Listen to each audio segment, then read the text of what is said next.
কানাডার সাংস্কৃতিক হৃদস্পন্দন টরন্টোতে ৪ সেপ্টেম্বর শুরু হয়েছে টরন্টো ইন্টারন্যাশনাল ফিল্ম ফেস্টিভ্যালের সুবর্ণ জয়ন্তীর মহোৎসব। এবারের আসরের বর্ণিল লাল গালিচা, একই সাথে লাইট বক্স এবং রয় থমসন হলের প্রতিটি কোণ জীবন্ত ক্যানভাসে পরিণত হয়েছে ২৯২টি ভিন্নধর্মী চলচ্চিত্রে। কিংবদন্তি জন ক্যান্ডিকে উৎসর্গ করে কলিন হ্যাঙ্কসের তথ্যচিত্র John Candy I like me দিয়েই উদ্বোধন, যা ছিল নিজের শেকড়ের প্রতি শ্রদ্ধা জানানোর আবেগঘন প্রকাশ।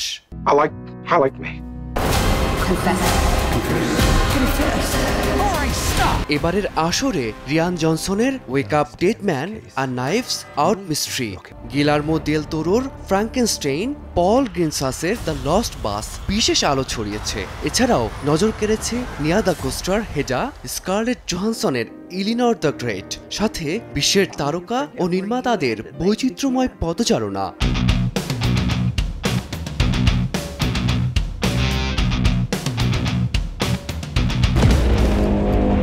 Around 7 and 10 minutes we began to hear gunfire.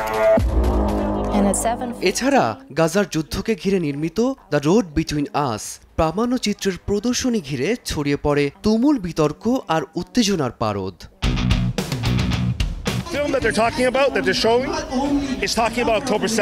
সমালোচকরা বলছেন টরন্টো ফিল্ম ফেস্টিভ্যাল শুধু প্রদর্শনী নয়, এটি অস্কারের পূর্বাভাসও বটে।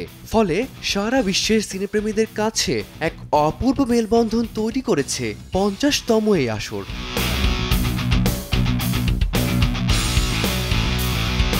ফারদিন মাঝার, সময় সংবাদ।